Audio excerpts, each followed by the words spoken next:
BRS party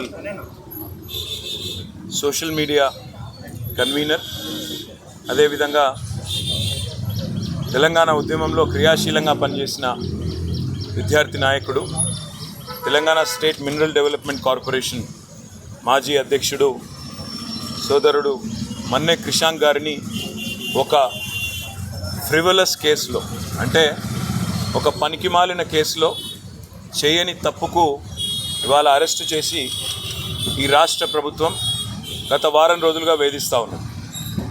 తప్పు చేసిన రేవంత్ రెడ్డి ఇవాళ బయట తిరుగుతూ ఉన్నాడు. ఫోర్జరీ చేసి ఉస్మానియా చీఫ్ వార్డెన్ యొక్క లెటర్ను ఫోర్జరీ చేసిన క్రిమినల్ ఏమో ఈ రాష్ట్రానికి ముఖ్యమంత్రి, కానీ అసలు నోటీస్ని బయటపెట్టిన క్రిషాంక్నేమో ఈరోజు చెంచల్గూడ జైల్లో పెట్టినారు. దీన్ని బట్టే చెప్పవచ్చు ఈ రాష్ట్రంలో వ్యవస్థ ఎట్లా పనిచేస్తూ ఉంది, ఈ రాష్ట్రంలో ప్రభుత్వ పనితీరు ఎట్లా ఉందో దీన్ని బట్టే చెప్పవచ్చు. ఇవాళ ఈ రాష్ట్ర ముఖ్యమంత్రిగా ఉన్న రేవంత్ రెడ్డి గారిని నేను అడుగుతా ఉన్నా, క్రిషాంక్ కనుక పెట్టిన సర్క్యులర్ తప్పైతే నేను ఇదే చెంచల్గూడ జైల్లో నేను జైలుకి పోతాను. ఒకవేళ నువ్వు పెట్టిన సర్క్యులర్ ఫేక్ అని మేము రుజువు చేస్తే నువ్వు జైల్లో కూర్చుంటావా అని చెప్పి నేను రేవంత్ రెడ్డిని అడుగుతా ఉన్నా. సిగ్గు లేకుండా చేసింది ఒక వెధవ పని, మళ్ళీ మీదుగా ఇవాళ మా సోదరుణ్ణి జైల్లో పెట్టి ఈ రకంగా ఇబ్బంది పెట్టడం, ఈ రకంగా కావాలని ప్రభుత్వంలో ఉన్నానని చెప్పి అధికార మదంతో అధికార యంత్రాంగాన్ని అడ్డం పెట్టుకునేదైతే చిల్లర రాజకీయం చేస్తున్నాడు రేవంత్ రెడ్డి. తప్పకుండా ప్రతిదానికి కూడా బదులు చెప్పే టైం వస్తుంది, ప్రతిదానికి కూడా మిత్తితో సహా చెల్లించే టైం కూడా వస్తుంది. ఒకటి మాత్రం పక్కా, ఇప్పుడే క్రిషాంక్ గారిని కలిసినాను నేను.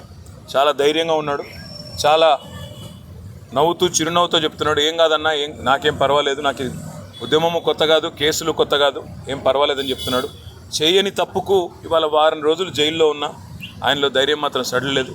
ఆయన శ్రీమతి కూడా ఇక్కడే ఉన్నారు, సుహాసిని గారు, తను కూడా ధైర్యంగా ఉంది, తన కుటుంబం కూడా ధైర్యంగా ఉంది.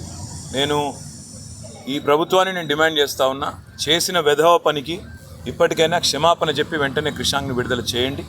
లేదా నిజంగానే రేవంత్ రెడ్డి నీకు దమ్ముంటే నువ్వు ముందుకు రా, ఎక్స్పర్ట్స్ ముందు పెట్టు, నువ్వు పెట్టిన సర్క్యులర్ పెట్టు, క్రిషాంక్ పెట్టిన సర్క్యులర్ పెడదాం, ఏది ఒరిజినల్లో తెలుద్దాం, ఏది డూప్లికేటు, ఏది ఫోర్జరీ తెలుద్దాం. ఆ తర్వాత ఎవరు చెంచల్గూడలో కూర్చోవాలో కూడా తెలుద్దామని చెప్పి కూడా నేను రాష్ట్ర ముఖ్యమంత్రిని, ఈ రాష్ట్ర ప్రభుత్వాన్ని డిమాండ్ చేస్తూ ఉన్నా. ఇకనైనా బుద్ధి తెచ్చుకొని, ఇకనైనా సిగ్గు తెచ్చుకొని, చేసిన తప్పును సరిదిద్దుకొని మరి వెంటనే క్రిషాంక్ని విడుదల చేయాలని చెప్పి కూడా నేను డిమాండ్ చేస్తాను.